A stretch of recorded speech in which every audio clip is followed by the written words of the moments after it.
Hi sa inyong lahat! Welcome back sa Elena Vines. Kung bago ka dito, huwag kalimutan mag-subscribe at i-click ang bell para updated ka sa mga importanteng balita at mga benepisyo mula sa gobyerno. Ngayon, pag-usapan natin ang isang napakahalagang issue para sa ating mga senior citizen, ang Universal Senior Citizens Pension Bill. Bago tayo magsimula, nais kong ipaalala ang mga impormasyong ibabahagi ko sa video na ito ay batay sa mga kasalukuyang balita at mga pahayag mula sa mga eksperto, habang sinusubukan naming magbigay ng tumpak at tamang impormasyon. Ang mga detalye ay maaaring magbago depende sa mga susunod na developments. Ipinapayo na laging mag-check ng mga official na sources tulad ng mga website ng gobyerno at mga local na ahensya para sa pinakahuling updates. Noong May 26, 2025, isang party list na kumakatawan sa mga senior citizen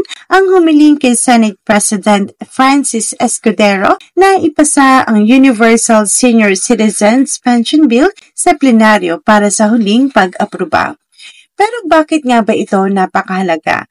Alamin natin. Ayon kay Representative Rodolfo Ordanes, ang chairman ng House Committee on Senior Citizens, pagkamat malapit nang matapos ang 19th Congress, may pagkakataon pang maipasa ang bill. May mga mahalagang batas na nasa final stage at may mga posibilidad pa na ma-refile ito sa 20th Congress pagdating ng Hulyo. Pero bakit nga ba napakahalaga ng batas na ito para sa ating mga senior citizen? Simple lang, ito ay tungkol sa pagbibigay ng pantay na suporta sa mga matatanda. Ang Universal Senior Citizens Pension Bill ay naglalayong magbigay ng regular na pension para sa mga senior citizens na nangangailangan. Kung maipapasa, magiging mas matatag at tiyak ang kanilang mga pinansyal na pangangailangan. Sinabi ni Ordanes at ng kanyang mga kasama na hindi ito basta-basta ayuda lang. Ang bill ay responsableng pinansyal at ang paraan ng pagpapatupad ay isa na sa alang-alang ang pangmatagalang sustainability. Hindi ito basta lang para sa tulong kundi isang matalinong hakbang. Noong May 21 ng nakarang taon na aprubahan ang House Bill 10423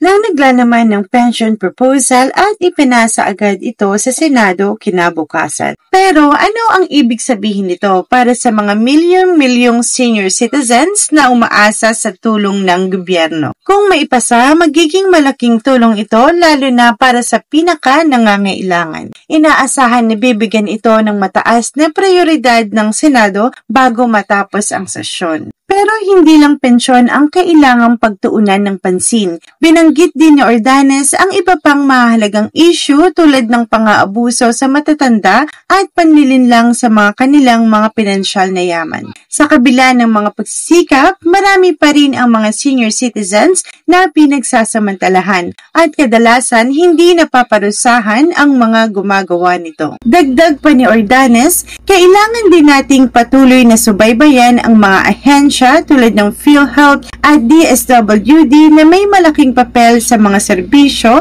para sa mga senior citizen. Habang tumitingin tayo sa hinaharap, ang party list na kinakatawan ni Ordanes ay nagsabing magpapatuloy sila sa pagpapabuti ng mga batas at mga serbisyong pampubliko para sa mga senior citizen, pati na ang kanilang mga pamilya at mga susunod pang senior citizens. Ayan, sana ay malinaw na kung bakit napakahalaga ng Universal Senior Citizens Pension Bill at kung bakit kailangan natin itong ipasa. Kung sa tingin mo ay mahalaga ito, ibahagi mo ang video na ito sa inyong mga kaibigan at pamilya para aware din sila. Patuloy natin suportahan ang ating mga senior citizens sa anumang paraan na kaya natin at syempre mag-subscribe na para lagi kayong updated dito sa Elena Vines. Maraming salamat sa panonood at magkita-kita tayo sa susunod na video. Huwag kalimutan mag-like, mag-comment at mag-subscribe para sa iba pang update. Hi sa inyong lahat! Welcome back sa Elena Vines.